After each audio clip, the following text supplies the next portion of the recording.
یک خبر فوری ای برادرو خواستم به تمام شما رسانم. سفارت تاجیکستان در روسیه از شهروندان خواسته است که موقتا از سفر به این کشور خودداری کنند.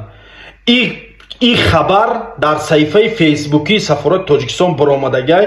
کدامتون که فیسبوک استفاده میبرین شما میتونید دروین به چشم خودتون ببینید. نمینا سفارت روز 10 سپتامبر در صفحه فیسبوکیش خبر داد که در گذرگاه مرزی و فرودگاه‌های روسیه نظارت سخت جاری شده است.